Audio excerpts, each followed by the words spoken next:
Alhamdulillah wa salatu wa salam ala Rasulullah sallallahu alaihi wasallam sayyidina wa nabiyina habibina sayyidina Rasulullah sallallahu alaihi wasallam. Alhamdulillah na kasance ɗaya daga cikin fasinjojin jirgi na ƙasa wanda za mu zo daga Abuja za mu zo Kaduna sai kuma ibtila'i ya faru da mu. Muna hannunsu dai alhamdulillah har zuwa kwana 85. So ranar irin ta yau ran a Talata ina zaune na gama sallan duha sai ina jin shirbi ina karanta suna Allah ɗifu sai na ji ƙara sai muka ce wannan ƙarin bindiga ne sai na ce ina lillahi ina jin ma kaman ya same ni sai na duba sai na ga jini ne yake shigowa gajeren wandona ina ɗagawa sai yan uwana wanda muke tare da su a cikin ɗaki sai suke cewa an harbe ni sai na duba ya daga ni sai dokta muna tare da shi sai ce kwanta da na kwanta sai aka duba sai aka gani sai na cire rigana sai singileti na jini yana ta zuba sai aka samu sai aka rufe wurin da harbin ya shafe ni a ciki na dan saman cibiya na ne kaɗan to a takaice da aka jira doktan shi ya zo sai aka dan samu sai ya zo da hangula ba aljihun shi ya dan sa yatsan shi a cikin ciki na yana dan taba hanji na yana duba bullet din dan ba a ga inda bullet din yake ba a takaice so daga baya kuma ya ƙara sa almakashi ya ƙara dubawa yana tabawa ina ƙara ina lillahi wa inna ilaihi raji'un da sauransu dai daga ƙarshe sai aka samu sai aka yi kokari aka rufe sai aka sa banda da sauransu. Shi bullet din ya shiga cikin jikinka ne ko kuma dai ya wuce ne? Har yau dai ba a sani ba. A ga bullet din ba kuma ba a gan shi a jikina ba amma dai yanzu muna fatan za mu je a x-ray a duba amma har yanzu ba a gan shi ba kuma alhamdulillah. To wani irin hali kuka shiga cikin wannan watanni? To gaskiya ne tun daga lokacin daga muka ji kara a cikin jirgi muka ji karan bom tun daga lokacin a ruɗe muke yadda rana ma ta faɗi takalma na suka zube haka da muke ta tafiya da yi har zuwa kullum ana kwana da mu da bindiga su ba kwanciyar hankali ba nasuwa. To wani kira za ka yi shugabantar tarayya akan bayan Allah da kuka bari a can?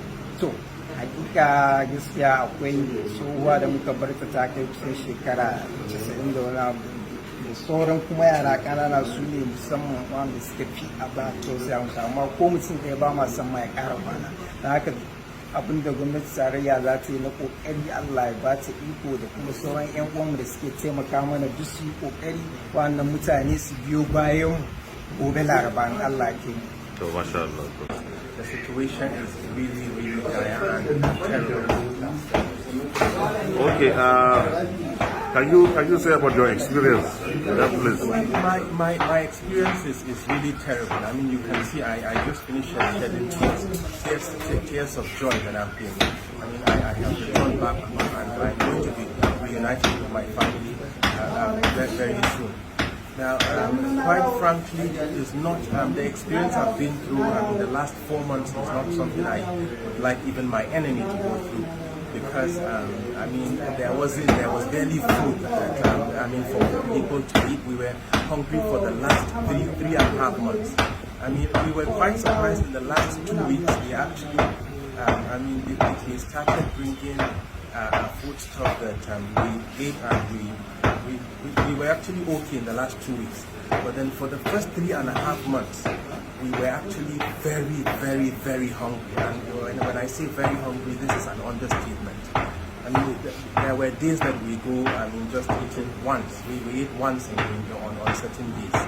And just imagine there are children that are barely 1 year, a child that is barely 1 year old and a 90-year-old person feeding once a day.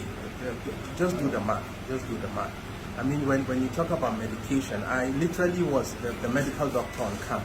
I was treating the captives as well as the bandits, or I would say Boko Haram members.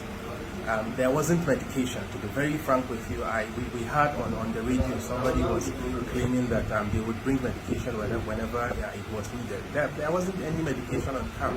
I mean, we could go days. There was a day that a particular lady who had malaria. So malaria, you could treat malaria with 1,000 naira.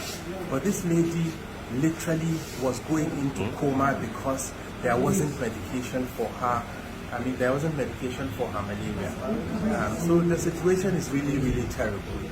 Any molestation, beating?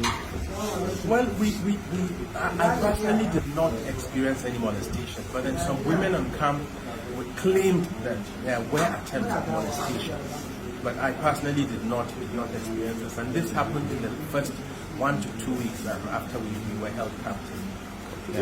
Your final advice to the federal government regarding the condition of the remaining captives? Well, I would like to call on the government to do whatever is necessary to rescue these people, because these people are in a very terrible situation, very terrible. They're very hungry.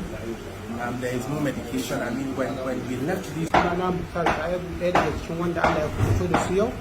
Mun dawo gida lafiya kalau, ɗan uwa sun taimaka. So kwanan mu 127 yau Allah ya kawo ƙarshen zaman mu. Muna kira ga gwamnatin tarayya da masu hannu da shuni su taimaka ma sauran uwanmu da suka rage. Su taimaka ma sauran uwanmu da suka rage dan Allah dan Annabi a samu a ceto rayuwarsu saboda suna cikin wani hali. Mun gode. Is that I keep on saying that there is nothing dialogue and negotiation will not achieve. In a situation where military force will not work, dialogue will certainly work. This thing happens over 4 months ago, and most of these victims, are in terrible condition, as you can see in these pictures. As for me, I have said it before. I have formally withdrawn myself from anything that has to do with negotiation because of the situation we find ourselves and because of the government's lack of interest in this matter. But what brought these 5 released victims to my office this afternoon? They were successful, at the end of their travels. They came purposely to thank me for the past efforts I have done in mediation and in engaging with these abductors to ensure that none of them is harmed. So I think it's a visit to show their appreciation to me.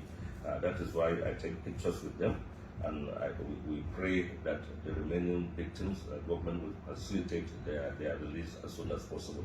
As I keep saying, is that when government did not take charge of situations like this, you will only allow desperate family members, to negotiate the release of their loved ones, and by implication, certainly ransom will be paid. So, if, for example, things like that will happen, then what will be the fate of the majority of the captives that are there, who cannot even raise as small as 100,000 naira? We have to realize that most of the victims that are there in the forest, more than 80% of them, are very poor and cannot be able to even negotiate their release. So I think government has to consider these glaring realities and then come to the aid of these remaining victims as soon as possible. You can see from their interviews, it is really terrible, and one is only surviving by Allah's will. So I thank them for the visit, for what I have done in the past, and we pray that government will step in and ensure that this thing comes to an end as soon as possible.